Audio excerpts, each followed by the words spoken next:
And I'll send it in the chat. There he goes. Yes, I know. Okay, guys, so we can start. Thank you very much for your presence here. We're very glad to have you there. It's Monday, so double thanks for being available. Siamo pochi ma buoni, you know, as they say it in Italian, no? Just a few, but the good ones. So I'm Aureo, in case we've never met, right? When you probably talked with, if you ever talked with us in Instagram or via WhatsApp, you talked actually with Anna, who is doing all the talking. But I'm also teaching here at a book a month, and I'll be conducting the class today. Anna, would you like to say anything? Hey everyone, how are you all doing? Thank you for joining us. Also, just a brief note, we are streaming live this on YouTube, right? So in any case, if you want to re-watch it, or maybe if somebody comes a little bit late, no worries, you're going to be able to watch it from the beginning, okay? If you have any questions, we'll be here. I'll be assisting Aureo on chat. I'll try because I'm using his computer and I have no idea how this keyboard works. So if I write something wrong, just bury me. But I'll be trying to assist you on chat if you need anything, right? While Aureo is going to be teaching the class, okay? Good. Okay, guys, so let me share the screen with you, because today we'll be talking about Ursula Le Guin, right? The short story is entitled The Rule of Names. She's quite an awesome author. I really enjoy a lot her work. Although I have to admit that I know it since a short while, actually. I'm a PhD in literature. So I am a literary critic by profession and an academic, but traditionally, academia was a bit forgetful, let's put it this way, about two very popular genres of fiction, fantasy and science fiction, right? So fantasy and sci-fi is usually looked upon, frowned upon a little bit by literary critics. And it's a pity. It's a pity because there is a lot of, as in any genre, right? There's a lot of bad stuff, but there's a lot of good stuff. And Ursula Le Guin is definitely within this field. So we really have made an effort in a book a month to discuss her texts and short stories and novels and everything. Okay, so I'll be talking about the rule of names.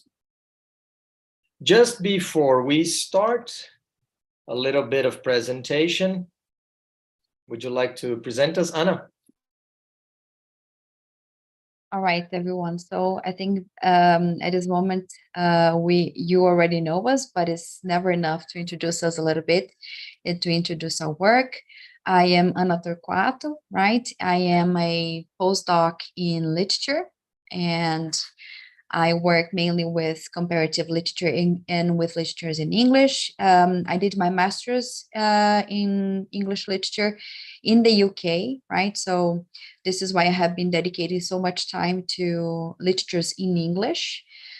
I have founded a book a month in 2020 during the beginning of the pandemics, and we have been going on since then. So it's almost 3 years that we have been doing this project, which is something very rewarding. And since last year, because I was doing my postdoc, Aureo has joined the project. And it's something that made me really happy because he is a PhD in literature as well. And he has a very similar way of teaching as I do, and is a person that has like very similar values and education qualifications as I do. Aureo is also a PhD in literature. He has studied in different countries around the world, in France, in Italy, and in Greece. And he also hosts the podcast Literatura Viral, which which is going to release, no, has already released, right? The episode about Ursula Le Guin. So if you haven't checked it out, please do after class. And I'm thinking you're going to be very glad to listen to what he has to say about it. Okay, next to you.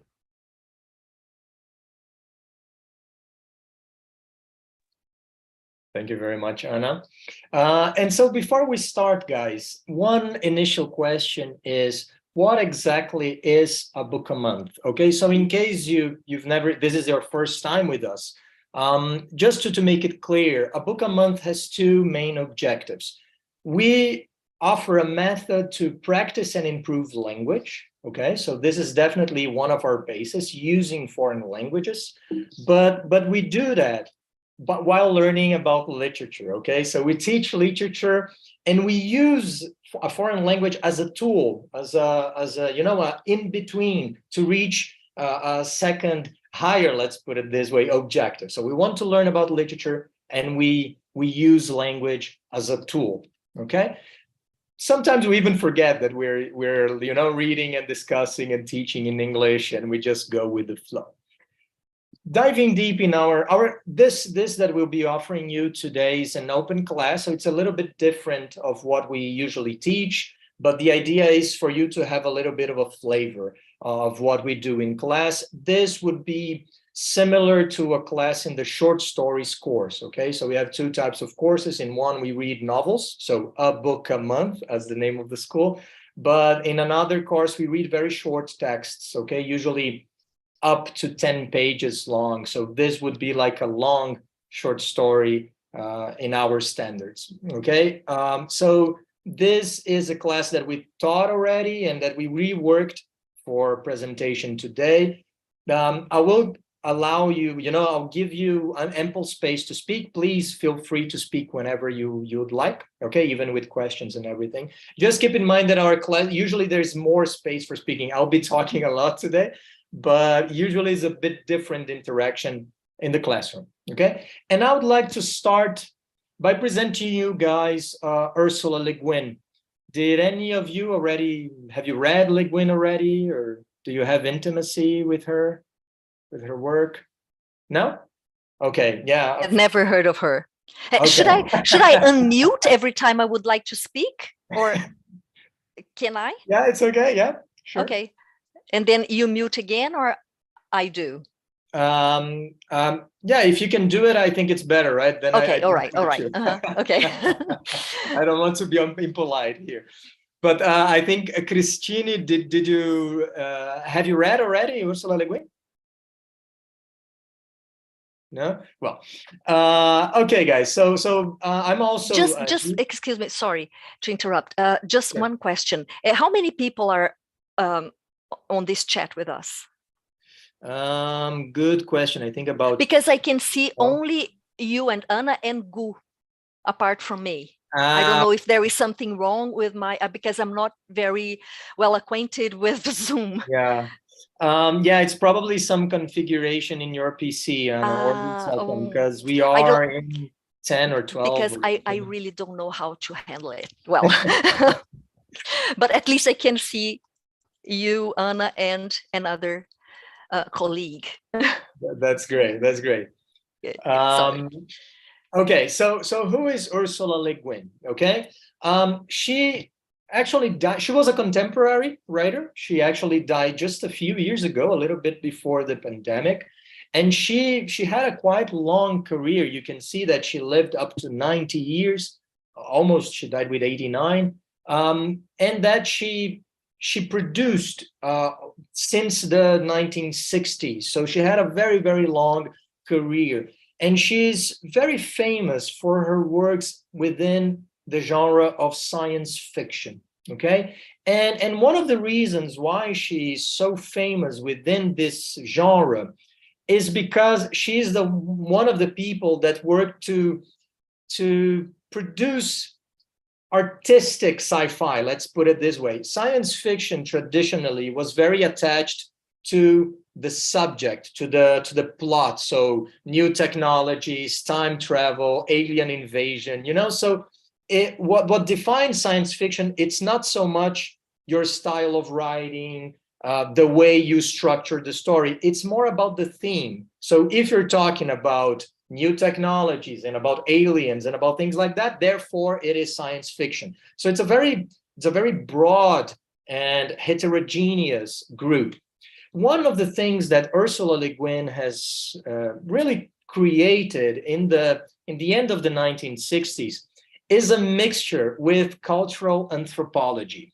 She comes from a family of anthropologists.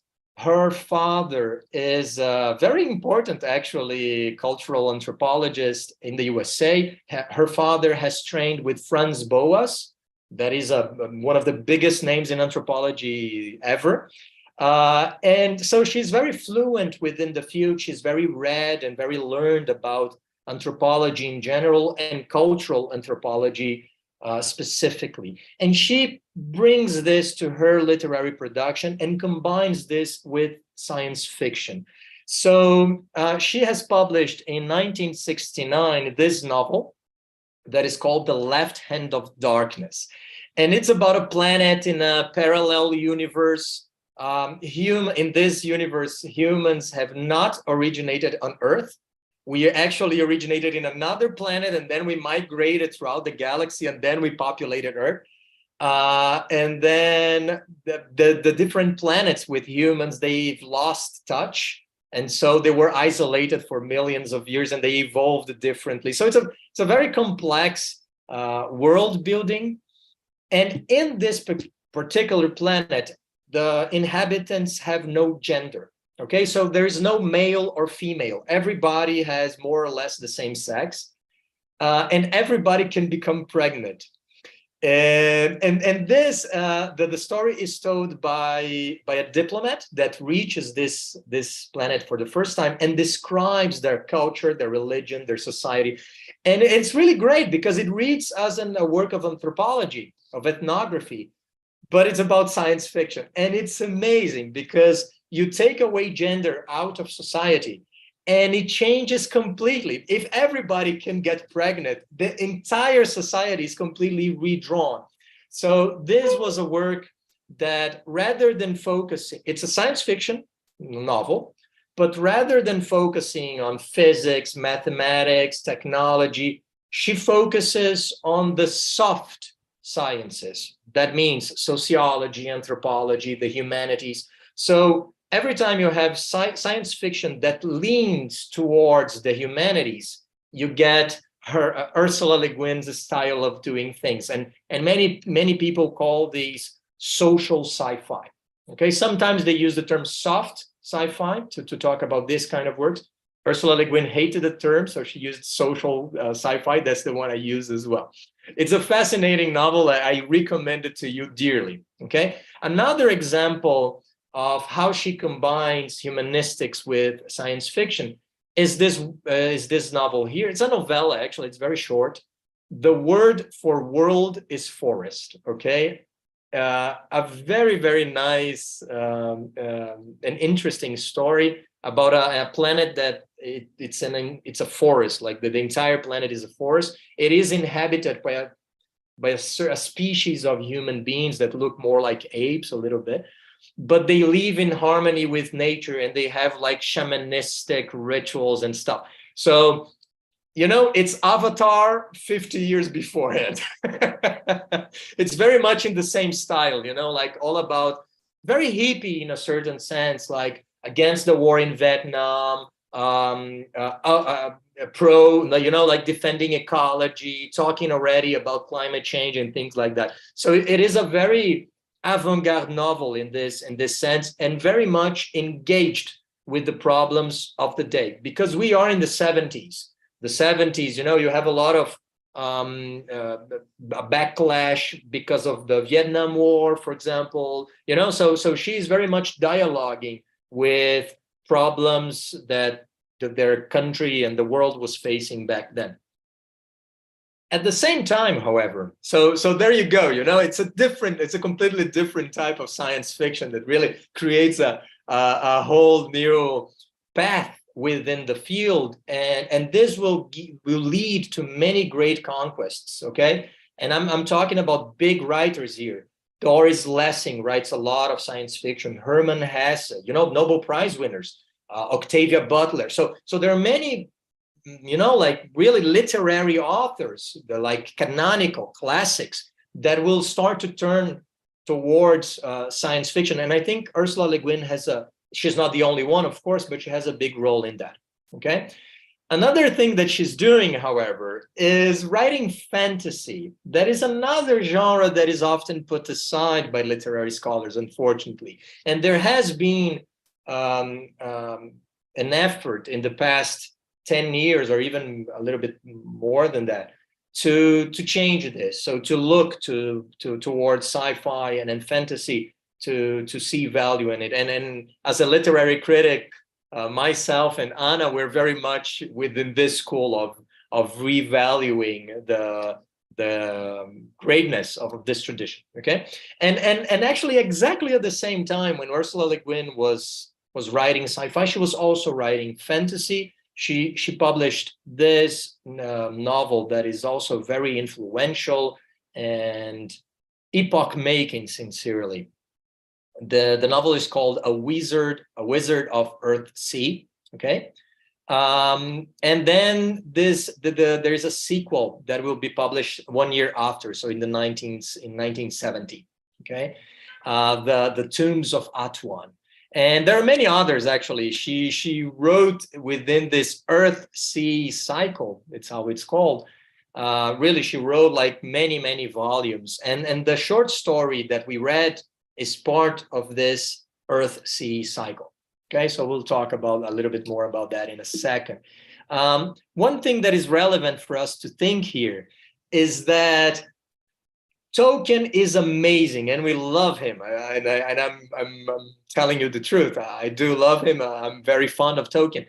But the real person responsible for bringing fantasy within academia, more than Tolkien is a big part of it, but even more than him is definitely this cycle here, because once again, it has an amazing story, but it also has amazing cultural, ethical dilemmas, and it's really philosophical at times.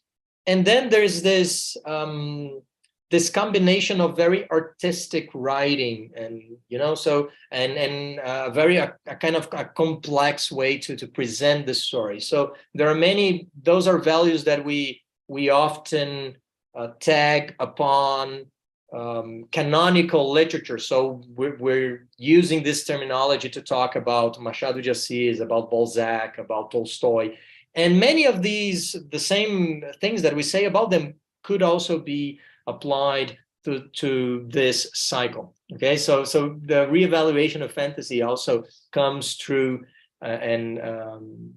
through this work and to via the short story we will discuss today.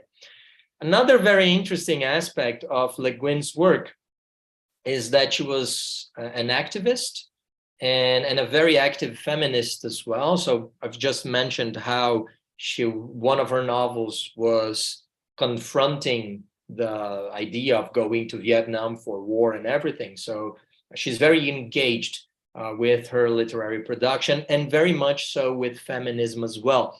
And one example comes also from this saga, the Earthsea cycle, because right now we are, I suppose, more and more used to seeing diversity in movies, especially like Disney. When I was a kid, there was no diversity in Disney. Everybody was white and European. Everybody was blonde and had blue eyes, and that's it. Things have changed, however. Heroes are not always male. Actually, recently, it's much more common to see females as the heroes rather than the male. And we have seen really a lot of different ethnic backgrounds appearing as our leading characters. So in Conto, for example, that is based in Colombia, and has this Latino approach. We have seen many Black characters, both male and female. So just two examples here, but there are many others in soul or in home, right? And also Native Americans and etc. So there is an effort to try to bring diversity in Disney production or Pixar production, you know? And this is something actually that Le Guin is doing since the 70s, because a very important point about this Earthsea cycle is that the leading characters are Black. Actually, blackish red. They're not really, she didn't want to use like colors that humans could have. So, but they're not blue like in Avatar, you know, so they're like brownish red in skin. And you don't even know this. She only gives you this information like at the, you know, you've read 70% of the story, and then she mentions, oh, at some instance, one of the guys describing the character, and then you realize that he's Black. So this is very important. This is a book published in 1969, okay? Apartheid was still a thing in South Africa, you know? US is a country with a long history of racism, and if it's bad today, it was much worse in the 60s, I'm sure. So it's very relevant that she's doing this actively, and this is once again part of her activism and active feminism as well. So she's also providing leading roles for women, or the idea of having a genderless society in which everybody is equal, truly equal. It's also something that she's exploring, not in her fantasy, but in her sci-fi, as I've mentioned before. Last thing to say about her before we get into our text is about her influence, okay? It is massive. One example that you can find is Neil Gaiman, okay? This is him. He presented the National Book Award in 2014, and Ursula Le Guin has earned this award, this title, for her entire career, you know, so 4 years before her death. And, you know, Neil Gaiman is extremely famous. I think pretty much everything he wrote became a bestseller of some kind, but bestsellers with huge qualities, right? Like there's a high literary quality in the things he produces. He has worked with Tim Burton, produced comics, produced movies. So he's really into the cultural industry in general, not only producing literature, but many different things. And this is what he had to say about her. She made me a better writer. And I think much more importantly, she made me a much better person who wrote. So this is interesting because he's declaring to learn two things from Ursula Le Guin, right? The craftsmanship of writing, right? So the technique, but also ethics in general. So learning how to be a better person in general. And I think this is, of course, she's praising it, right? She's praising her a lot, but I think this is truthful to her production in general, because there's a lot of there's food for thought, you know. When you're reading, there are so many different scenarios, be it in the fantasy or in the sci-fi, and so many interesting discussion about ethics, and that really give you, you know, it's the kind of book that you wish you have some friends reading at the same time so you can discuss it, you know.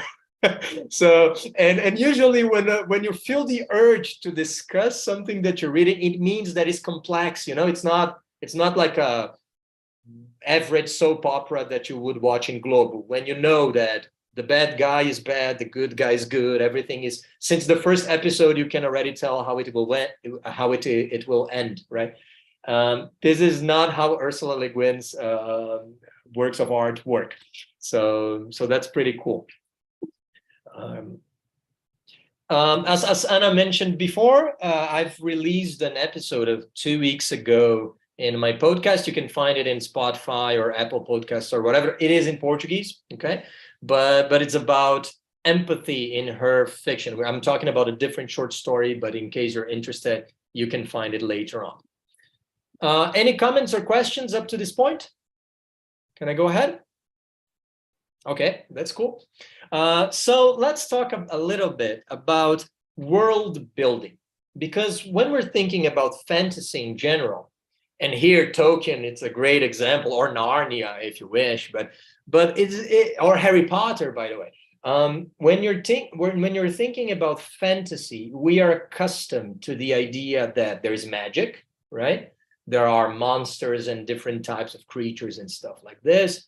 Usually we're talking about pre-industrial societies. So usually in fantasy, works of fantasy, you don't have like electricity or like extremely advanced technology. Usually they do very special things and things that are impossible, but they do it by using magic and not by using technology. So this is a key difference between sci-fi and fantasy. Of course, you can break these rules. You don't have to follow them always, but usually narratives do, right? And so this is the first thing. When we read fantasy, we expect magic, okay? But it has to be the right type of magic, When you watch the Game of Thrones, you accept that there are dragons, but if somebody suddenly appears in a tank or flying an airplane, you're gonna be, what? An airplane? Come on, you do not accept an airplane, but you do accept dragons for some reason, right? So and the reason why you do accept one but not the other is precisely because of the rules of world building. So magic is possible, monsters are possible, many creatures from the folklore and myths. But another thing is creating a scenario that is consistent. So this is what we think about when we talk about world building. Think about Tolkien, okay? You read the Lord of the Rings, and you know that there are elves and dragons and whatever, huge eagles and dwarfs and everything. But you also know in the Lord of the Rings, at some point they may mention the Silmarillion or Bilbo or things like that. And then you have to read other works that are connected to the Lord of the Rings and work to build the world, right? So you read the Silmarillion or the Hobbit or the other works by Tolkien in order to grasp this in the entirety of this fictional world. This is something that you can find outside of fantasy as well.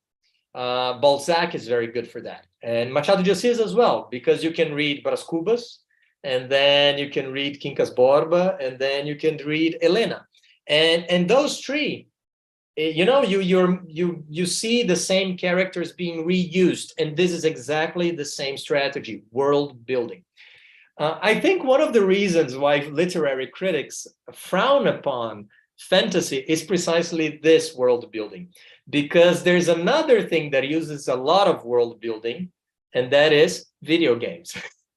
Video games love world building. I don't know, any game that you like to play, from GTA to God of War or Final Fantasy, whatever, they all involve world building, and this is something peculiar. This is interesting, that you have this entire world of video games or table games or role play games that intersect and interact with literature. So this is very interesting for us to keep in mind, and this is what we have to consider when we approach this short story, because it is part of this Earthsea universe. And the word of Earthsea is an archipelago. Okay, so there's a huge sea with many islands. It's a vast archipelago of hundreds of small islands, and there are many places that are still uncharted. Okay, so it's a pre-capitalist world. Okay, so imagine, I don't know, the world in the 13th century. No electricity. There are many parts of the world that do not know about the existence of each other, entire continents that were not discovered yet by the other peoples. Of course, they were discovered by the people that lived in them, right? But and they have iron, but not all societies. Okay, so technology is quite simple. So, and this is something interesting, because until the 13th century, really technology was pretty much the same all around the world, more or less. And this is something that fantasy often recreates. Okay. And this is something that Ursula Le Guin is definitely using here in the entire cycle. I think I haven't mentioned that she started writing this in the 1960s, and she continued way through the 2000s. Okay, so it is a very long cycle with many different stories intersecting and interacting. And here is a map of how the Earthsea archipelago looks like. And you see that you have many different areas. It looks a little bit like Indonesia or the Philippines. And you have different areas, and these, they're not exactly countries, but there are different cultures and different religious organizations. And so it's quite complex, a little bit like Tolkien. Okay, you know, they when you read The Lord of the Rings, you know that you have different types of elves and dwarves, and they have history, they have their own language, they have their own literature, and Le Guin is doing exactly the same thing here. But one interesting thing is that, and this is quite different from Tolkien, she presupposes that you already know this world.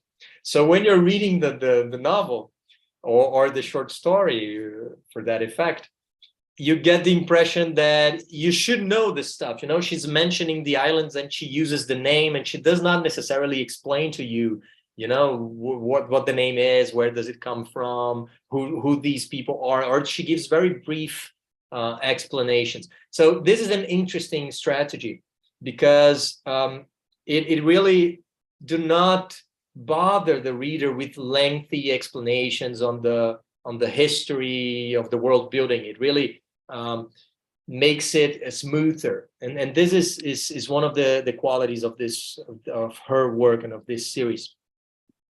We get to our short story little by little, and I invite you to try to guess if the short story was written before or after The Wizard of the Earthsea, the novel that inaugurated this cycle. Okay, because in the novel, in the short story that we're discussing today, we see characters that appeared in the novel, and they talk about the islands, they talk about the different cultures and, you know, the different habits.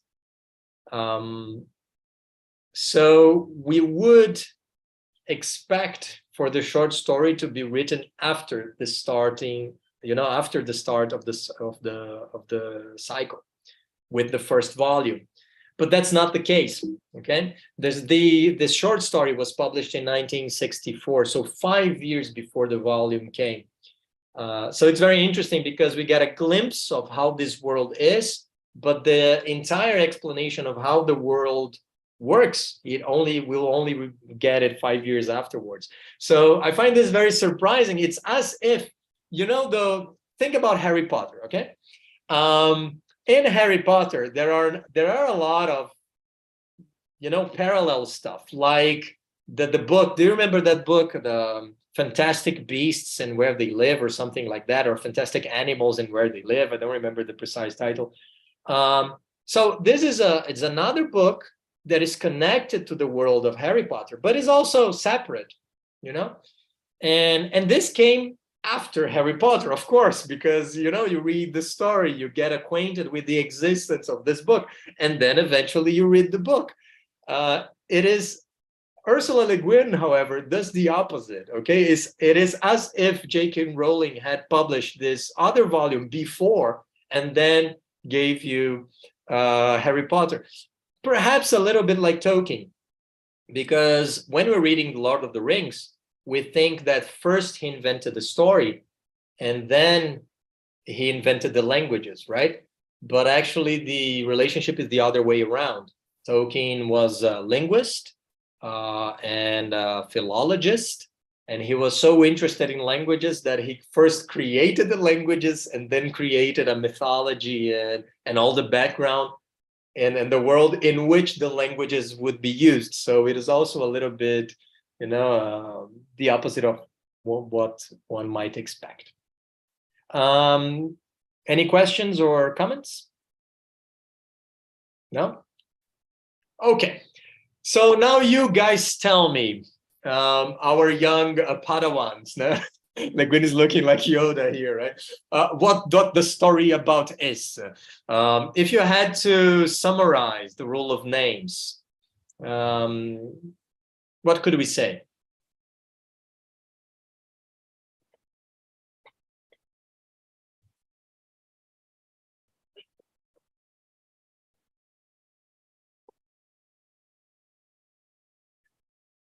Please do not fight and talk all at the same time, okay, guys? Well, are you hearing me? Yes, yes. Okay, I read it this afternoon, and I was thinking what was about, and like as you told us, or deep in the meaning, like not only about someone going after a treasure or something of value. There is something very very nice.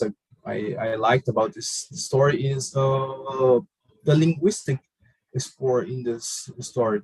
Like this thing about the names. Like I was when I saw the title of the short story, I was thinking with the rule of name, like what is What the hell, right? yeah.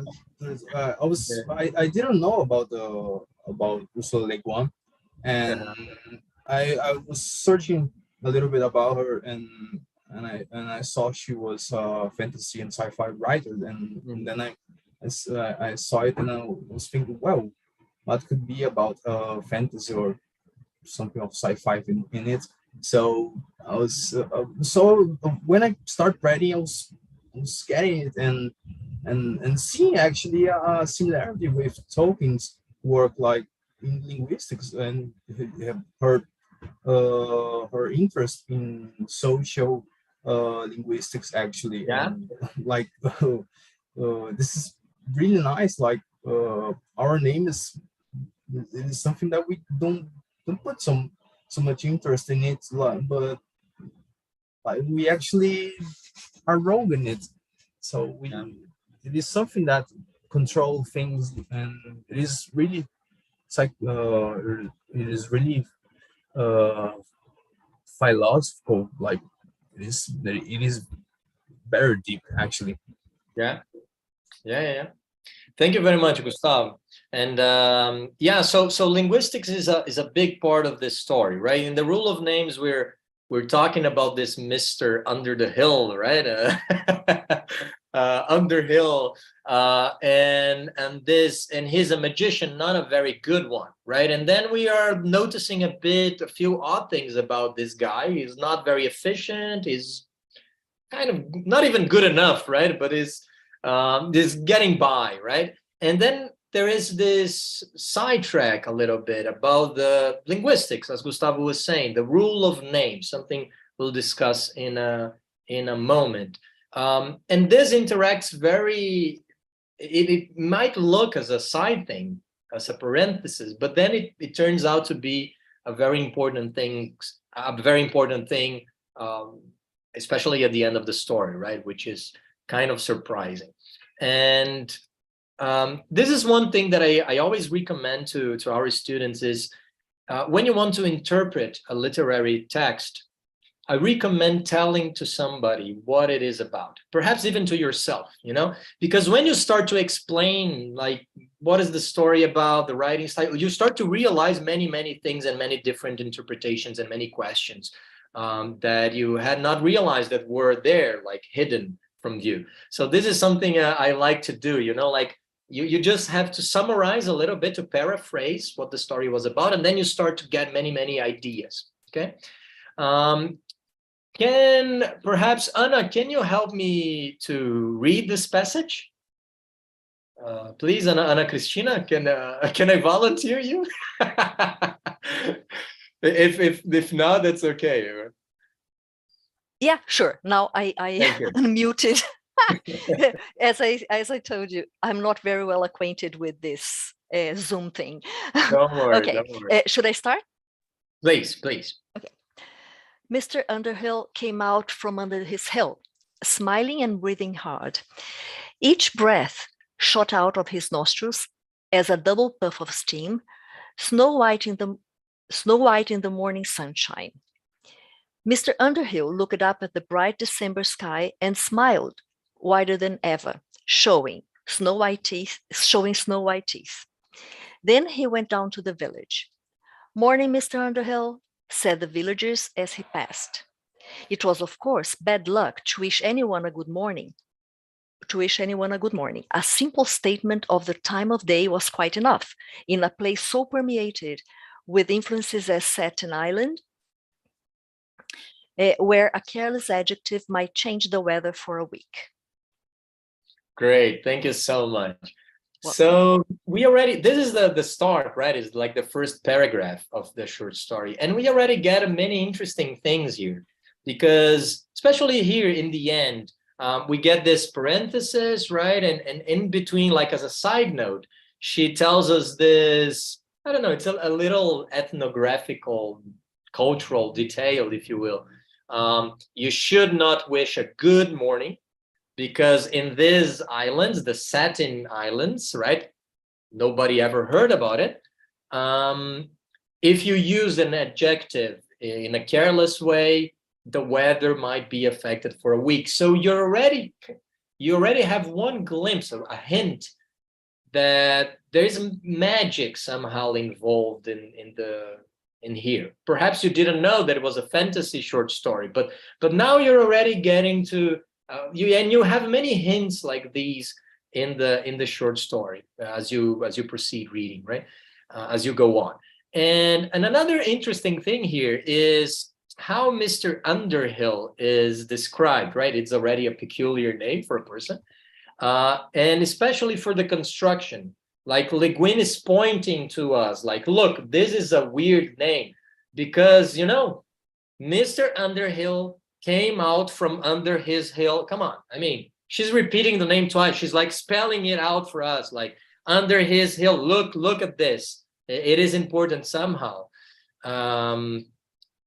You know, if you wrote this when we were like in the 5th grade and we wrote our little text and give it to the teacher, she would say, no, you cannot say this, it's repeating, so change it this. And you know, she would make us change. So if bad style.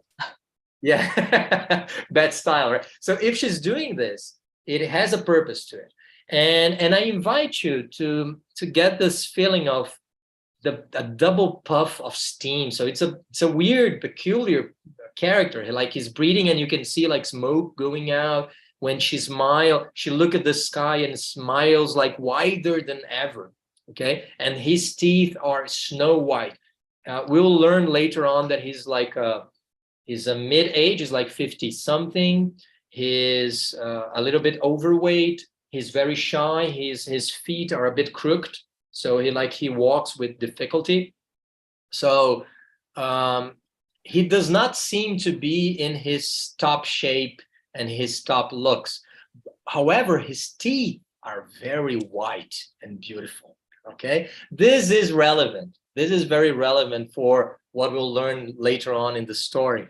But at this point, you don't know a thing. You don't know that dragons will appear some way, and you don't know what will happen. So she's bearing the information there, and you could only realize that it's here in a second reading. Okay, perhaps I'm spoiling it to you by mentioning this straight away.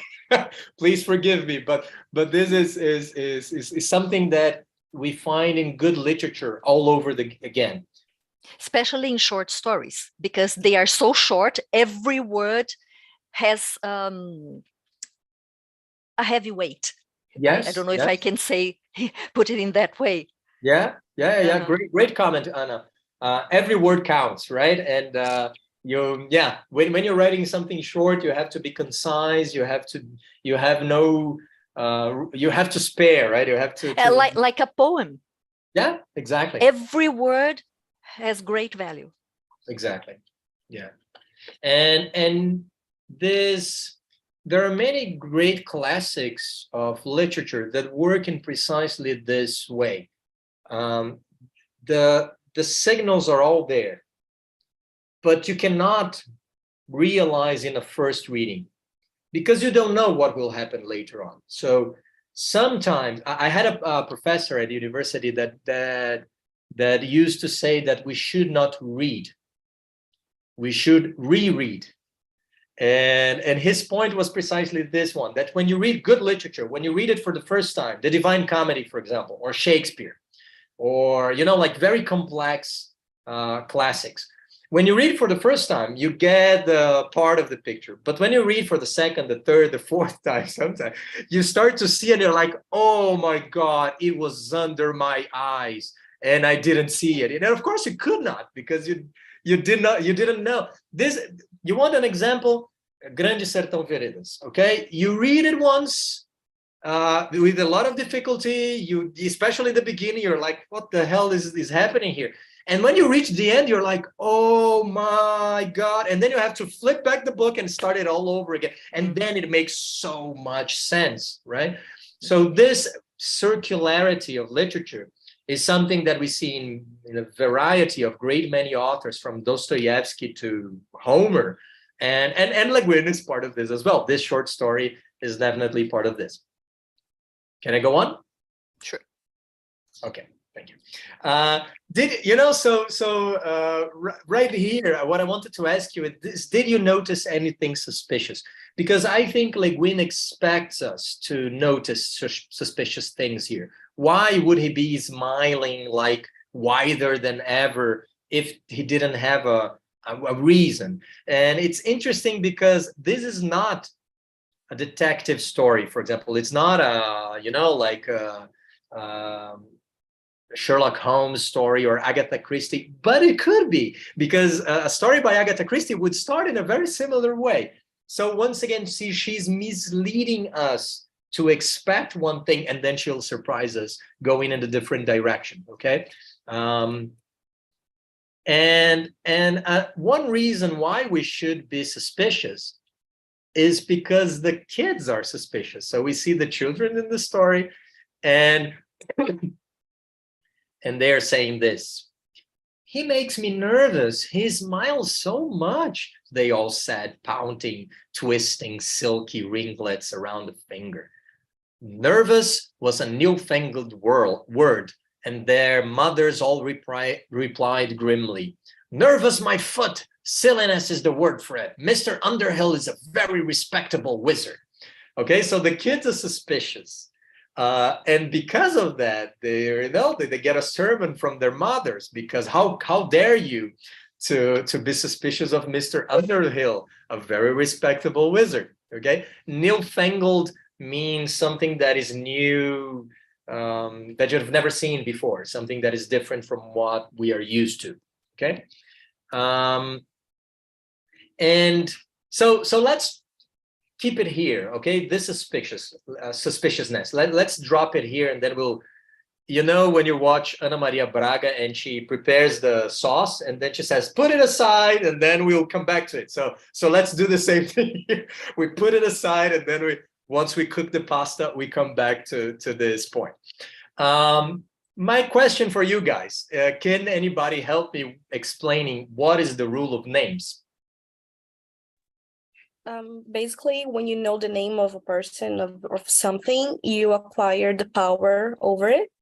So that's why that's the rule of the village, to not know the name of people and to give their names based on their characteristics. So that's why Under the Hill lives under a hill, and the Blackbeard has a black beard. So very self-explanatory, right? Yeah. And this is a very interesting thing. You can never reveal your true name, and they only get their real name once they reach puberty. Okay, so when they become like, there is a ritual of passage, and then they receive their names, and their names are imbued with power, and they reveal your identity. So it's not that they have to keep it a secret from everybody, because your family and the friends that you trust, they know your name. Okay, but this means that they have power over you. Okay, and so this is a very interesting thing. We don't see this in the story. Okay, guys, I'm giving you this information for if you want to read the Earthsea cycle, you will find it there. But it's a very important thing, an act of trust and of building a bond with someone when you reveal your name. Okay, so I don't know, it's like having sex in a certain sense or something like that. You know, it's something very deep, profound, intimate, and potentially dangerous. Okay, so but they do reveal their names from time to time in the right situations, and the way we learn this in the story is pretty nice. Mr. Underhill is walking in the market, and this is in a literate society. Also very interesting point, that there is no real school. Like the kids, sometimes they are in a barn, sometimes they are in the open air. So it's a little bit like the Greek philosophers, you know, like that would be in the market, or, you know, Aristotle was famous for teaching while he walked. So he would be walking with friends, and then just discussing philosophy. Okay. My mom loves to walk in the beach, you know, very early on in the morning. Perhaps I could once try to teach a course while we walk in the beach. Why not? It would be an interesting thing. And so this is what they're doing, and they learn everything by discussing. They do not really read, and this is very nice, because when we think about anthropology, this is the way in which many illiterate societies work, precisely the same way as we see here. And she makes no big fuss about it. And actually, we have to remember that writing exists for the past 5,000 years, but humans have existed for at least 250,000.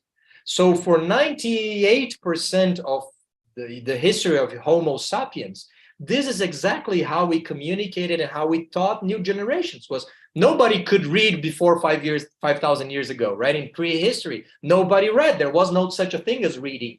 But still, there was literature. It was oral.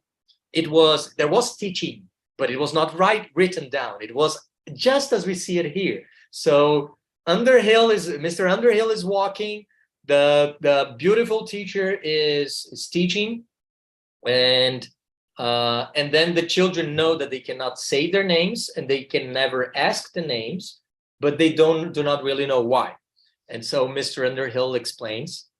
Can I volunteer someone? Daniele, could you help me with that, please? Sure. Thank you. The children were silent. The sheep bleated gently. Mr. Underhill answered the question, because the name is the thing, he said in his shy, soft, husky voice. And the true name is the true thing. To speak the name is to control the thing. Am I right, schoolmistress? Yeah, so we see here, thank you very much, Danielle. He's playing around, right? He intrudes, he teaches them, and he's a respectable figure, right? So his intrusion is important, and then he makes a little play, right? Like, am I right? You know, like to confirm that with the mistress and to recognize her authority. Okay, and I love this thing. The name is the thing. This is a literal translation from something that we see in Latin a lot. Okay, this was extremely important for the Romans. In Latin, this is the amazing expression. I love it. Nomen est omen. Okay, the name is the thing. The name is the, how do you say that? The augur, you know, o augúrio in Portuguese. So what they mean is that the Romans had this belief that if your name was, I don't know, Bella, it means that you're beautiful. If your name is winner, therefore you're going to win. If your name is loser, you're going to lose. Things like that. Okay. So this is the name is the thing. The name holds the power, magic power, and it holds identity, and it influences how things happen. And not only the Romans did that, actually. We also do this. We do it perhaps not so much with names, but we do it with numbers, for example. Friday 13th, or, you know, stuff like this. Many people do not care, but some do, right? And even those that do not care, for example, I don't think of myself as a superstitious person, but still, if I have to drive, let's say I'm going to São Paulo, and then I have to drive on the road, and then my mom tells me, Aureo, be careful. Yesterday there was an accident and 20 people were killed. I'm like, come on, mom, give me a break, come on. And then I'm probably doing this in wood, right? Therefore, it's superstition. Because by the fact that she told me that there was an accident, I imply that somehow it is more likely, it is more probable that I'll be in an accident. This is why it's a little bit of a taboo about talking about accidents, or sometimes using the names of diseases, you know, when you have to go to pick up an exam and you're thinking, oh my God, maybe I have this or that. Sometimes you will not use the name precisely because of this, because the name is the thing. We have this idea that there is magic to it. And the Romans were not the only ones to do this, okay? The Egyptians did it as well a lot. The Greeks did it as well a lot. We do it a lot. And we see this a lot in art. One example is Wagner, okay? If you think about Lohengrin, it's a legend, it's a medieval legend that Wagner adopts and uses as the basis of his opera, right? And the key element in Lohengrin is that he will marry this woman and save her, but she can never ask him what is his true name. Exactly what we see in this story. Or in the golem, you know, the golem is a traditional myth, or it's part of the Jewish folklore. And there is this famous movie by the early German cinema. And how do you create a golem? By writing the name of God in a piece of paper, the secret name of God, and then you put it in the golem, and then it's animated. So once again, is the power in the true name. And this, we could even stretch it a little bit to think about 1984. You know, there is, and if you have read it, there is the newspeak, right? There is this new language that they have to use, and there are many words that they cannot use because using certain words will make you think in certain ways, and this is dangerous, right? So this idea of having power in names is something very alluring, and we see in many, many cultures. It's very common, for example, in different nations in South America, for example, indigenous populations. Okay, quite common as well. Anyway, the names have a lot of power. Suddenly, a traveler arrives, Blackbeard. He has a lot of allure, right? He's beautiful, he's handsome. The women are interested immediately. He seems rich. He seems to be a powerful wizard. And he decides to face Mr. Underhill. For some reason, he wants to meet him. And he's very, he's inquiring, like, indirectly about Mr. Underhill. But he does not, and you see that what he's really looking for is for the information about him. But he does it in a way like James Bond does in his movies, for example, like very cautiously and indirectly, in an indirect way. But finally, we realize that he will reveal himself to one of the fishers, and he reveals that Mr. Underhill has stolen a treasure that belongs to him and his family, and he is there to fight Mr. Underhill. And he's very confident because he knows his true name, right? So can someone help me with the reading? Maria, can I ask you? Is that okay? Take and shape you please, little Mr. Underhill, he taunted. I can match you, but the game grows tiresome. I want to look upon my treasure, upon Enoch. Now, big dragon, little wizard, take your true shape. I command you by the power of your true name, Yevo. That's great. Thank you so much. So here you see he's like provoking and defying Mr. Underhill, right? And he does not seem as a very promising opponent, right? Taunted means exactly this, is when you provoke someone in an insulting way. This is to taunt, okay? So he's like making fun, take any shape you please, because he's assuming when Mr. Underhill turns into a dragon, he's assuming that's just fake, right? So it's just illusion. And it's like, yeah, whatever, you're a dragon, give me my treasure. Big dragon, little wizard. I commend you by the power of your true name, Yevald, right? So he uses the name. Do you guys remember what happens next? Does anyone want to describe to me what happens in the next scene?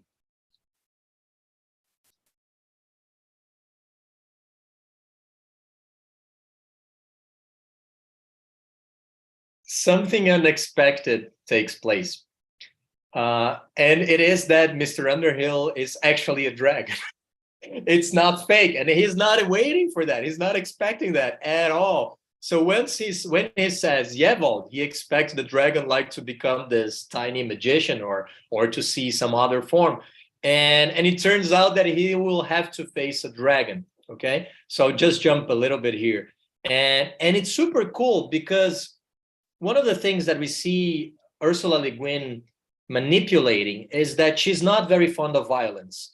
So she's actually talking a lot about this and the responsibility of sci-fi and fantasy in depicting or choosing not to depict, not to portray violence. So one thing that happens here is that the battle itself is totally out of the frame. You know, she uses a technique because they are provoking. They're getting to the fight. They're getting ready. They will fight for the belt, right?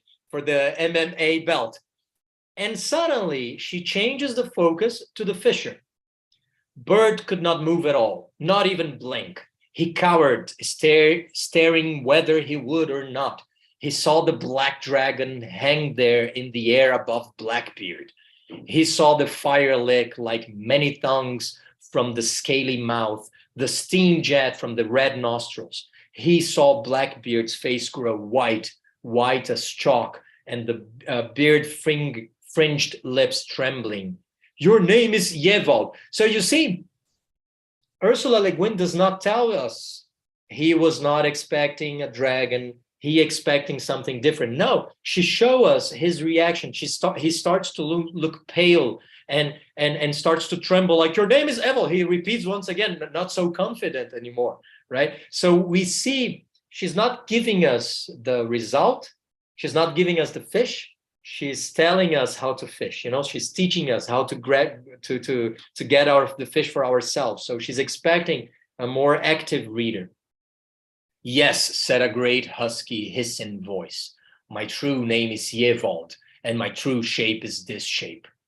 But the dragon was killed. They found dragon bones on Udrath Island.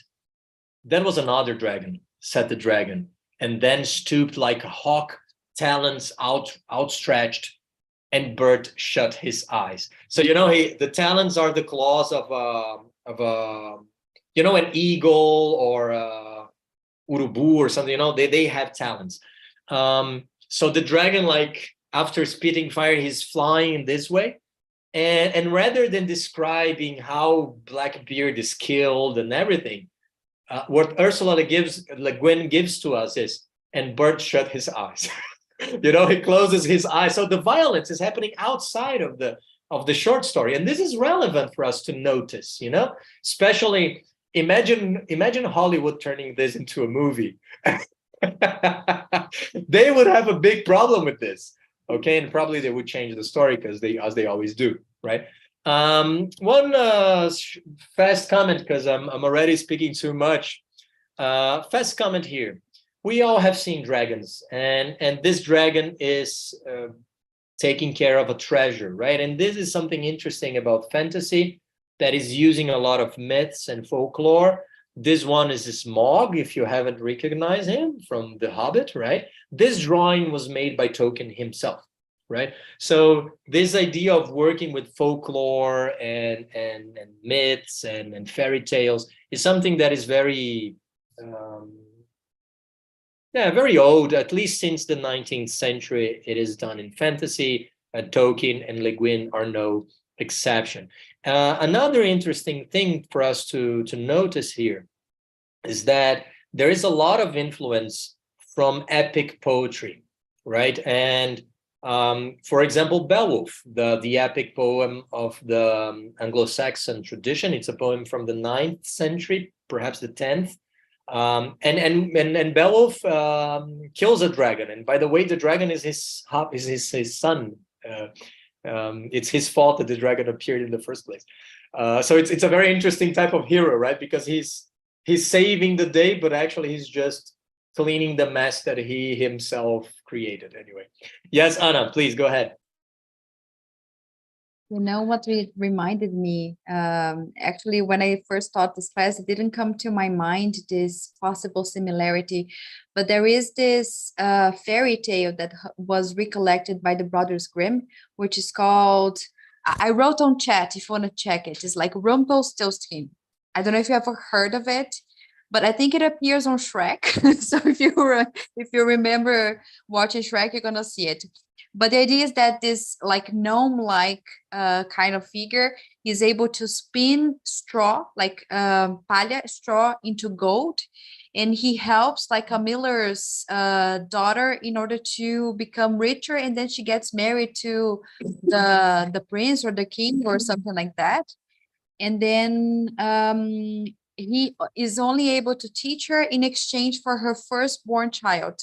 So when he's going to claim his prize in the end, after she has already married with the king or the prince, whatever, and he's going to claim his the child, then the only way that she is able to get out of the curse is by finding out his name. So it's like the two things, like the idea of the name, that she has able to cancel his power over her, because once she knows his name, she's able to have control over him. And also the fact, the connection with a straw and gold, the idea of the treasure, right? So I think it's very similar.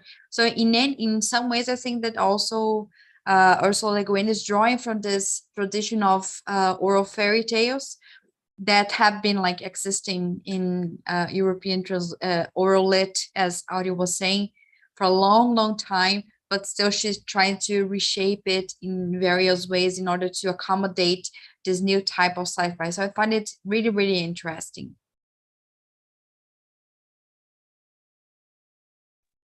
Yeah, and it's great because, you know, the Brothers Grimm are extremely respected by literary critics, right? So it shows how it's paradoxical for the genre not to be respected. And I've placed here this example. The Kalevala is the epic poem of Finland. Okay, so it was written in the end of the 19th century by using folklore and oral literature. A guy called Lönnrot has compiled this poem, combining several different poems, and it is like is Os Lusíadas from Finland. And you have very much the same approach here. And one interesting, I'm a literature professor, so I have to say this. One interesting thing about this epic poem, those epic poems actually, is that they're not really the way we think about poetry. We think always about rhymes and metrics.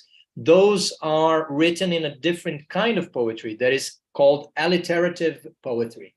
And this means that rather than using rhyming, as we do, they use the repetition of consonants. And it's the effect is amazing. I remember there's one verse in Beowulf that is like, in the darkness dwelt a demon sprite, whose heart was filled with fury and hate. So you can see, in the darkness dwelt a demon sprite, whose heart was filled with fury and hate. Filled fury, hate, whose heart hate. So you have all these repetitions of consonants that really makes it look like, it sounds astounding, it sounds amazing. but at the same time, it sounds a little bit like rap in a certain sense, or repente or something. So you really see how literature, although we like to think about literature as a very high learned thing, and it is, but there's also this other side of literature, of the oral literature, the craftsmanship, the creativeness of making a joke very fast, so we value a lot this very broad definition of what literature is and how we should approach it. Okay, just a side comment. Let's go, because our time is flowing. Yeah, so the violence takes place outside of the story, and this is super interesting. And then something happens. Bert is desperate, and he runs, gets Palani, the beautiful teacher, and brings her out of the sea, of the island, right? Does anyone remember why he does this?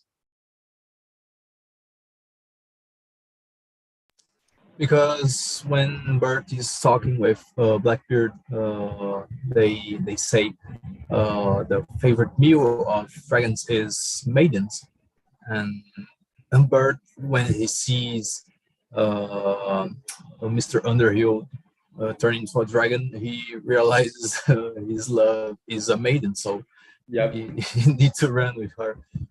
Yeah, great. Thank you so much, Gustavo. Exactly. Yeah, and probably we also should read something in between the lines there, that perhaps is just performing a duty, because if you can save an innocent woman, why not? But perhaps there's also something else in between there, right? I would not be surprised if we could read another short story about how he's in love with the schoolmistress or something like that. So this is it's a nice thing about world building, that they put the seeds of these situations there, and then we get our imagination working, right? So yeah, that's exactly why he flies away. And it's also interesting how the story ends, because rather than focusing on the clash between the wizards and the dragon and stuff, the narrator shifts his attention, or her attention, to the people, to the village, and how they're talking.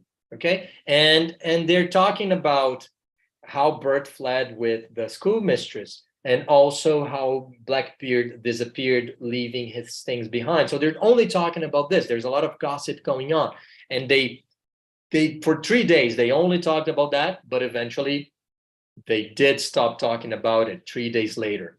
They had other things to talk about when Mr. Underhill finally came out of his cave. Mr. Underhill had decided that since his true name was no longer a secret, he might as well drop his disguise. Walking was a lot harder than flying, and besides, it was a long, long time since he had had a real meal. Okay, this last sentence is what we often call free indirect speech. Like this is not the narrator. You see, in the last sentence, we can almost imagine the voice of the dragons saying, like, you know what? Everybody knows my name, so walking is a lot harder than flying, so I'll go flying, and it has been a long time since I have had a meal. So rather than putting this sentence in his mouth, well, in the dragon's mouth, what the narrator does here is we read the sentence in the voice of the narrator, but in a certain sense, we're reading the dragon's thoughts, right? We're getting this gray zone between the narrator and the character. And then the short story has ended. And we realize that back there, when we read the first paragraph, we realize why he's laughing when he's looking to the sky, because he wants to go flying. He's a freaking dragon in disguise. We understand why he has crooked feet and he moves in an awkward way, because he's not a freaking human. He's a freaking dragon. This is why he has a double puff of steam coming out of his nose. And this is why he has this lizard-like, this crocodile-like, like very snow white teeth and a wide open mouth. So even in his human form, there are a few hints of his dragon nature, right? And Le Guin puts it there just for us to appreciate in the beginning of the story, but she knows very well that we are not able to. Finally, the very last thing that I think is relevant about this story is this question that I will leave it for you, okay, to think about this after class. Is there a hero in this story? Okay, because not only violence is not appearing here, but Le Guin is not following the traditional way in which fairy tales are told. There is a conflict, but it's not very clear who is right or who is wrong. Like, the dragon is not killing because he's evil. He's like defending himself, but so it's very different from the dragon that we see in The Hobbit, for example. When you watch the movie, for example, the dragon is clearly the aggressor and the bad guy. And here, yes, he devours maidens, yes, but we do not really see this in the story so much. We talk about it, but he's not killing anyone. And we do not really get the idea that he's evil. If someone is the aggressor, is more like Blackbeard, perhaps. So it's interesting because Le Guin is playing us around with our expectations about having villains and having heroes. And this, the stories of Earthsea have been adapted to cinema twice. And in both cases, one of them was an adaptation by the Ghibli studio, in Japan, Miyazaki and everything. So it's a lovely adaptation, very beautiful. But Le Guin complained also about this one. And one of her complaints is precisely this. She was saying it's too violent, and there are clear villains and heroes, and I didn't want to use such a simplistic representation of human action. Human action is very complex and very broad, and very rarely in the real world you have people that are only heroes and only good, and then people that are only evil and only bad.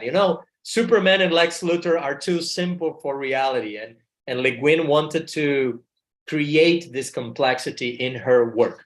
Okay, so we still have a few minutes, but this is more or less the kind of things that we're doing here in the Book a Month. Do you guys have any other comments or questions before I move on? No? So I do. Yes, sorry. yes, I know. So for me, it sounds as if Bert was the hero because he saved the maiden from being devoured by the dragon. And it seems to me that you don't quite agree with that. Because I have a good point, yeah.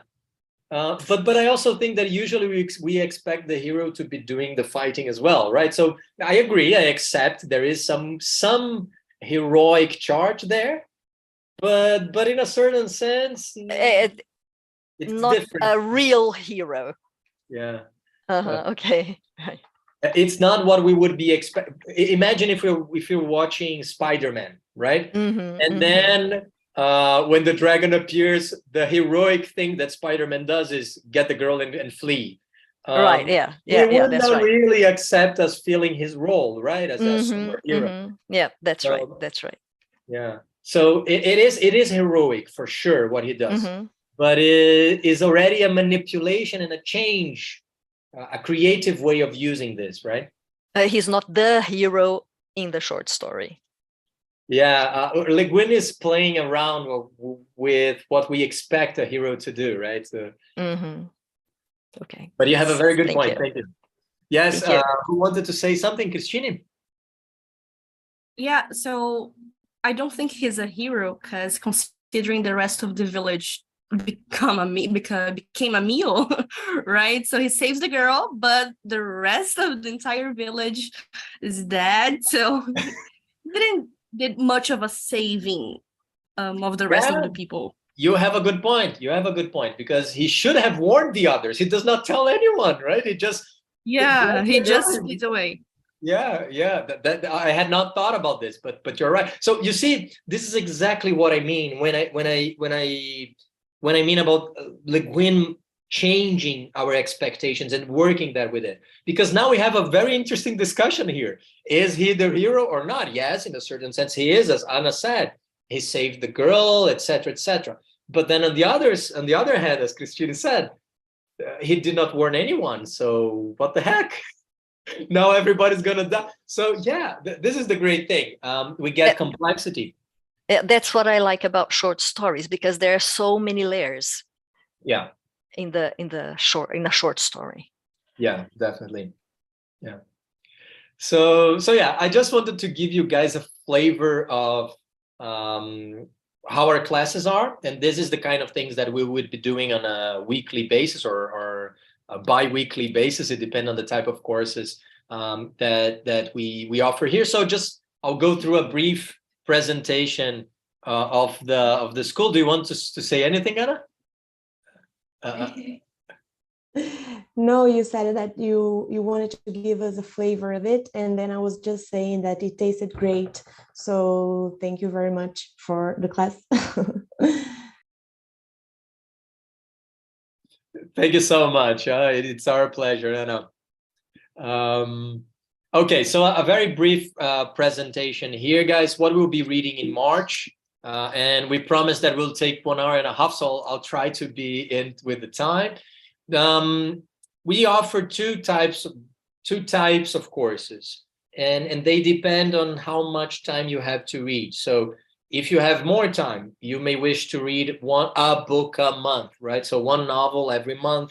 And then we have two levels. There's the advanced level, in which you read about 50 pages a week, or the intermediate level, in which you read about 30 pages a week. So it is a considerable amount, but not extraordinary either, in the sense that 50 pages, what would that be? 3 hours of reading every week. It is a considerable amount, but we can manage, right?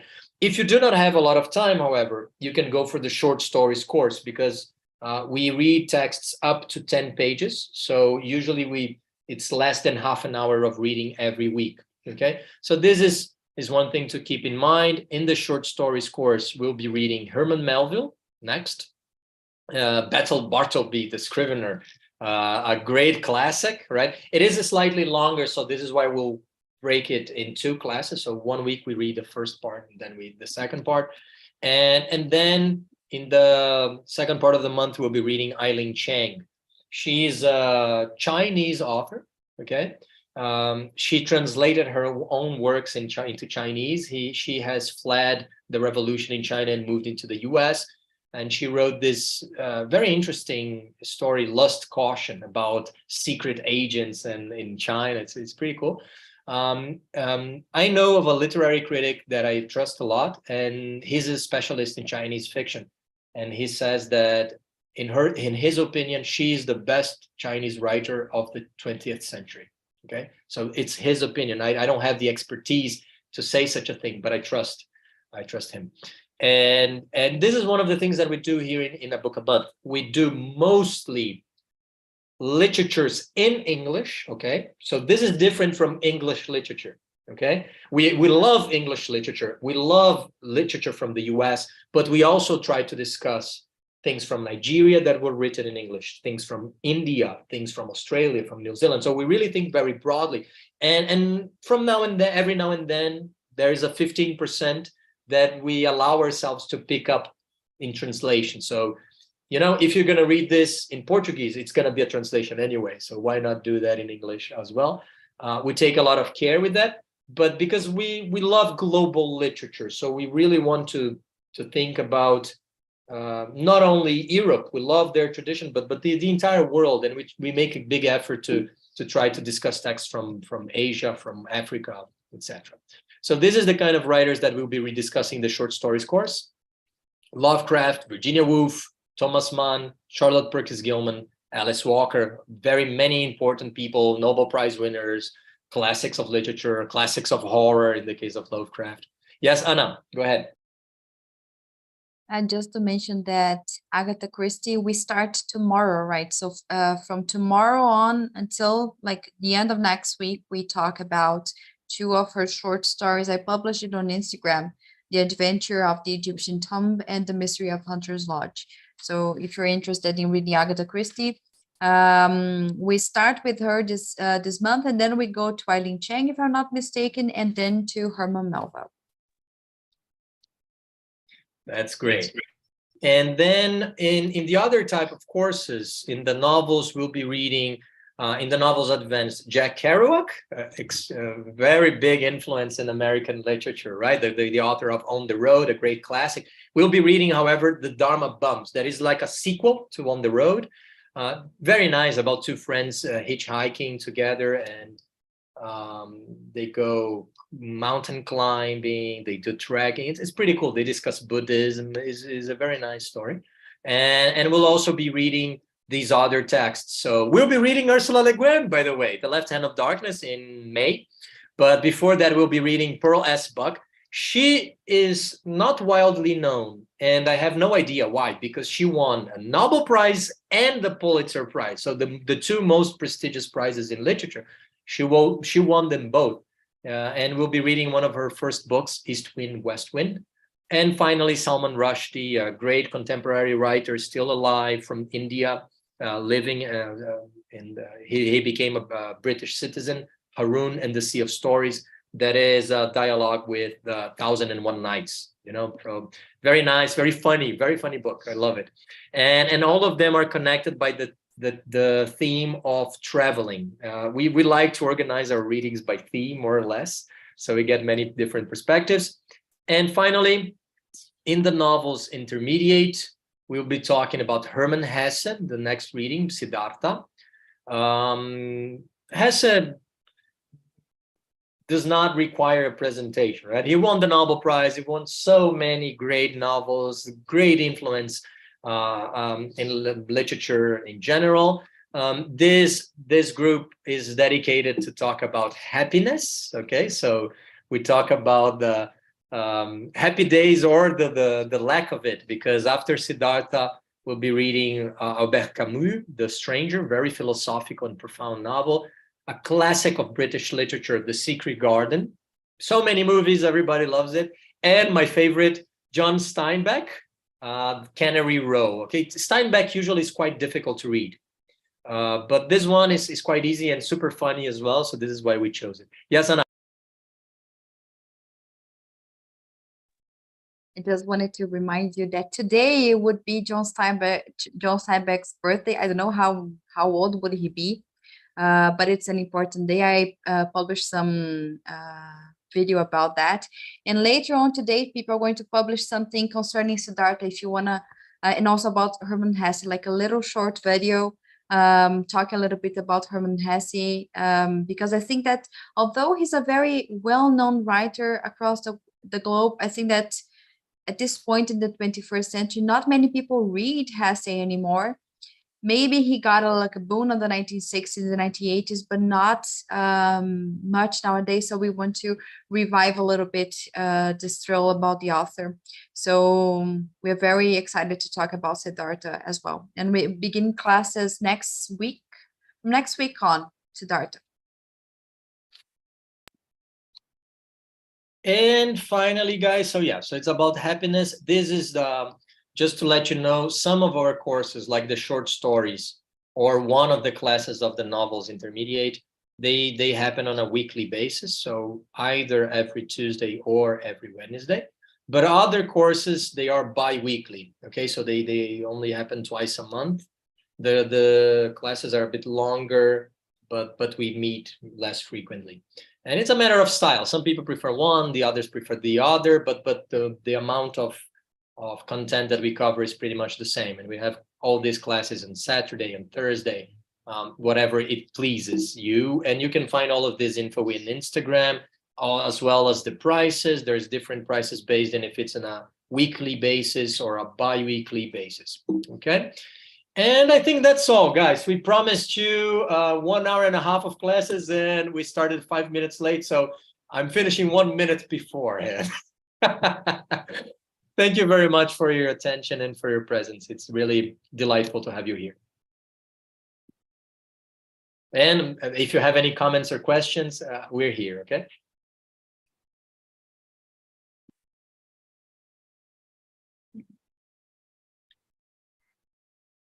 I don't have any questions, just I would like to thank you both for the lovely opportunity of being with you and learning so much about literature. Thank you. Anna, our pleasure.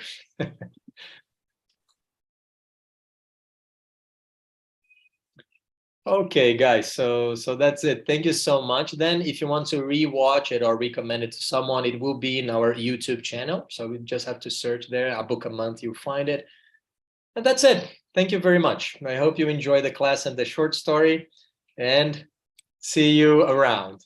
Okay, take good care.